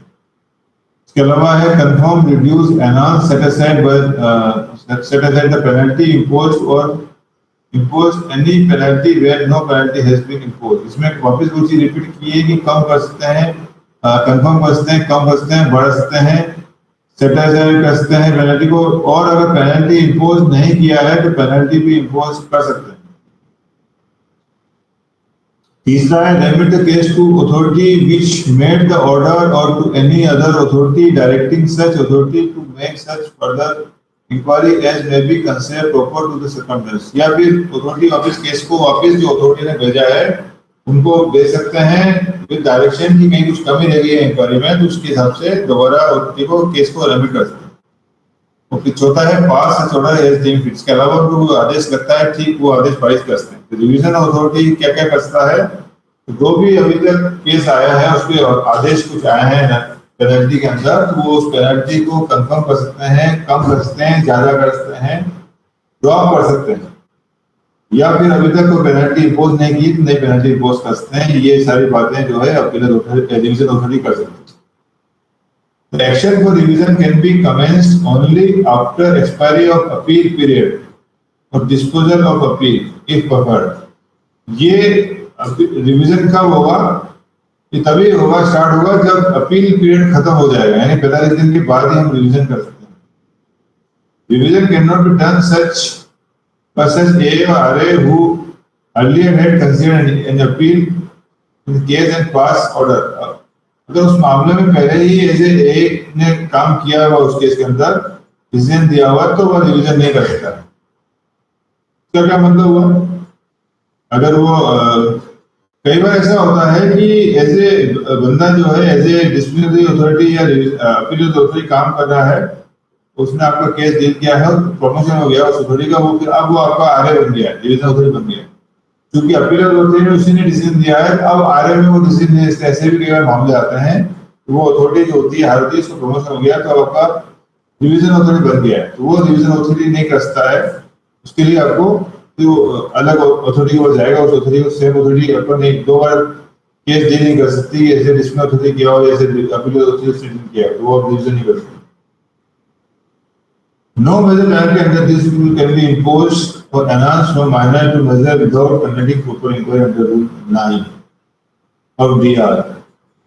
इसमें कहा गया है कि कभी भी पेनल्टी एनहांस करना है आपको, मान लीजिए माइनर पेनल्टी है उसको मेजर करना है, तो फिर आपको इंक्वायरी करनी पड़ेगी, ये कहा गया। Where no appeal has been preferred and the revision has to be done or revision being done by the approved authority, case not below the rank. ये जो बातें मैंने पहले बताई है वही बातें रिपीट की है कि where no appeal has been preferred and revision has to be done or revision being done by the approving authority case such authority cannot initiate action for revision to impose। अगर कोई मामला है revision authority के पास गया है तो मैं बता दूं आपको कि रिवीजन अथॉरिटी जो है कोई भी मामला अगर उसको इम्पोज करना है या एनहांस पेनल्टी करना है तो वो 6 महीने के बाद नहीं कर सकती। डिवीजन अथॉरिटी के बाद एक मामला जा रहा है और वो 6 तो आपको 6 महीने के अंदर ही करना पड़ेगा। 6 महीने के बाद वो इम्पोज किया पेनल्टी एनहांस नहीं कर सकती from the date of order to be revise और रिड्यूस तो cancel penalty more than months. अगर किसी मामले में अपील डिवीजन अथॉरिटी को पेनल्टी कम करनी है, कैंसिल करनी तो एक टाइम। और उसके अलावा एक बात लोग ये है कि जीएम ये सब बातें जो है डिप्टी एचओडी के लिए लागू होती है, जीएम के लिए कोई टाइम लिमिट नहीं डिस्पोज करने के लिए। तो मैं आपको इस पूरी बातों का एक शॉर्ट में ब्रीफ में बता देता हूँ। अपीलेट अथॉरिटी का जो डिसीजन होगा अपील अथॉरिटी डिस्पोज अप करने के लिए, जब उसके बाद मामला जाएगा तो उसके पास पेनल्टी एनहांस करना है, पेनल्टी इंपोज करना है, बढ़ाना जो भी मामला है तो 6 महीने के अंदर इसको करना पड़ेगा। 6 महीने बाद नहीं कर सकता, लेकिन अगर पेनल्टी को कम करना है, ड्रॉप करना है तो 1 साल तक रिवीजन अथॉरिटी कर सकता है। जीएम के लिए कोई लिमिट नहीं है। जीएम जो है रिवीजन अथॉरिटी के रूप में काम करते हैं तो वो कितना भी टाइम 1 साल 2 साल 4 साल कितना भी टाइम हो वो रिवीजन जो एप्लीकेशन है पिटीशन है उसको डिसीजन दे सकते हैं। उनके लिए टाइम लिमिट नहीं, बाकी के लोगों के लिए 6 महीने और 1 साल है। In case where the original order has been appealed by a time limit shall be reckoned from the date of issue of appeal authority. After revision, no penalty under this rule can be imposed. If no penalty was imposed, announced directly without giving। इसमें कहा गया है कि जैसे कोई revision authority को penalty को enhance करता है, किसी वजह से बढ़ाता है, जैसे कई बार विजिलेंस की एडवाइस आती है बढ़ाना होता है तो भी इसमें लिखा हुआ है कि रीजनेबल अथॉरिटी देना पड़ेगा। उसको एक बार दोबारा रिपीट करता हूँ कि कभी भी डिसिप्लिनरी अथॉरिटी के बाद अपील अथॉरिटी और रिवीजन अथॉरिटी को भी पेनल्टी को जैसे मैंने बताया कम कर सकती, बढ़ा सकती है, स्टेट हो सकती है, ड्रॉप कर सकती है, लेकिन कभी भी अगर बढ़ाने की जब बात आ रही है पुराना जो भी अभी तक ऑर्डर था उसको बढ़ाना, चाहे अपील होती है चाहे रिविजन होती है। तो दोनों मामले में कर्मचारी को रीजनेबल अपॉर्चुनिटी देने जरूरी है, मतलब शोकॉज नोटिस देना जरूरी है, ताकि उसके को अपना रिप्रेजेंटेशन दे, तभी ही बढ़ा सकती है। अगर ऐसा नहीं किया है तो आपका गलत हो जाता है। Once the revision of case has been done, either suo motu or under this rule and at the time of disposal of the revision petition, no second revision is permitted. एक बार रिविजन हो गया है तो फिर DRO के अंदर second revision का कोई प्रोविजन नहीं है, सेकंड डिवीजन परमिशन नहीं है। लेकिन इसमें कहा गया however employee can submit appeal against the penalty enhance penalty imposed by the revision. Normally एक बार रिवीजन होने के बाद डीआर के स्लोप रहता है, उसके बाद कुछ रेमेडी नहीं है। लेकिन अगर रिवीजन अथॉरिटी ने पेनल्टी इंपोज की, नई पेनल्टी या फिर एनहांस किया है, तो फिर अपील कर सकते हैं। In case where suo motu revision initiated and pending till employee's retirement or where a review petition of employee was pending at the time of retirement, revision proceeding can be continued after that. इसमें कहा गया है कि अगर suo motu revision start किया है, ये कर्मचारी की रिटायरमेंट के टाइम पे कोई रिवीजन पिटीशन पेंडिंग थी, तो रिटायरमेंट के बाद भी उसको डिस्पोज ऑफ किया जा सकता है। For disposing revision petition same procedure as appeal to be followed including personal. तो जैसे हम अपील डिस्पोजल करते हैं, सेम प्रोसीजर रिवीजन के लिए भी वही काम करना है। उसके बाद आता है सब्सिडेंस अलाउंस, निर्वाह भत्ता का बारे में, जो हम सस्पेंशन के दौरान जो भत्ता दिया जाता है उसके बारे में कहा गया है subsidence allowance. Suspended or deemed suspension railway servant shall be entitled to subsistence allowance at the amount equal to the leave salary on half average pay or half pay in addition dearness allowance। कर्मचारी को अगर suspend करते हैं, suspension के दौरान जो हम निर्वाह भत्ता उसको देते हैं वो होता है एचएलएपी के दौरान जो पे मिलता है उसके बराबर मिलता है उसको, और उसके साथ में उसका डेयरेंस अलाउंस भी दिया जाता है। 3 महीने के बाद रिव्यू किया जाता है। रिव्यू के बाद सस्पेंशन अलाउंस जो है वो कम या ज्यादा कर सकते हैं। अगर लगता है कि जो डिले हुआ है वो कर्मचारी की वजह से हुआ है तो हम कम कर देंगे। एडमिनिस्ट्रेटिव डिले है तो 50% हम जो है बढ़ा सकते हैं। इस तरह 50% कम या ज्यादा कर सकते हैं। डिपेंड करता है कि जो डिले हुआ है वो एम्प्लॉय की पार्ट में है कि एडमिनिस्ट्रेटिव पार्ट में। Subsistence review can be done at, इसके बाद कभी हम रिव्यू कर सकते हैं। Increase of subsistence allowance depends upon suspended employee वेतन। ये तो मैं ऑलरेडी बता चुका आपको। ये लास्ट में है, this allowance is to be paid to a suspended employee only on production of non employment certificate by the said employee. Subsistence allowance देने की जो कंडीशन है उसको एसएफसी भर के देना पड़ेगा, जो कि एक सर्टिफिकेट होता है नॉन एम्प्लॉय की, मैं कहीं काम नहीं कर रहा हूँ, इस तरह का सर्टिफिकेट देगा तो उसको सब्सिडेंस अलाउंस स्टार्ट कर जाएगा। क्या क्या ऑर्डर होते हैं डीआर के अंदर बताया हुआ? Order of suspension SF1, order of suspension SF2 deeming railway servant under suspension, deep suspension बोलता है SF2। तीसरा है certification from suspended employees in regard to no earning, वो अर्न कमा नहीं कर रहा उसका सर्टिफिकेट देना पड़ेगा SF3 के रूप में। SF4 होता है revolution of suspension. SF5 charge sheet for imposing major penalty charge sheet. SF5 मालूम है सभी को। SF7 appointment of inquiry officer. SF8 appointment of presenting officer. SF10 action in common proceedings. Common proceedings क्या होती है जिसमें बता दूं, कॉमन प्रोसीडिंग जो टाइम नंबर बताया हुआ है। कई बार किसी एम्प्लॉय की गलती होती है तो हम उसको चार्जशीट देते हैं, लेकिन कई बार कुछ ऐसा होता है कि बड़ा मामला होता है, एक्सीडेंट हुआ या कोई बड़ा मामला हुआ जिसमें एक ही मामले में एक से ज्यादा लोगों को चार्जशीट हम देते हैं, तो हम उसको बोलते हैं कॉमन प्रोसीडिंग। एक से ज्यादा लोग किसी मामले में, किसी एक ही मामले में एक से ज्यादा लोगों के खिलाफ अनुशासनी कार्रवाई की जाती है तो उसको कॉमन प्रोसीडिंग्स के तहत एक्शन लिया जाता है और उसके लिए SF10 इश्यू होता है। और SF11 जो है वो इम्पोजिंग माइनर पेनल्टी चार्जशीट, ये आपको मालूम होगा। SF11 जो है माइनर पेनल्टी चार्जशीट। ये हमारा आज का जो है डीआर खत्म हुआ है। डीआर के बारे में किसी को कुछ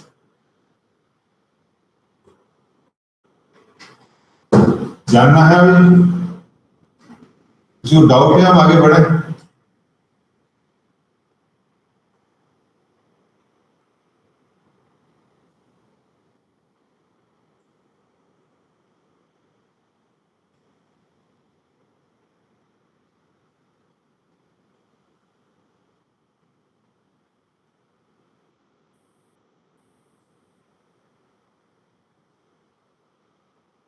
कोई बोल नहीं रहा, चला आगे।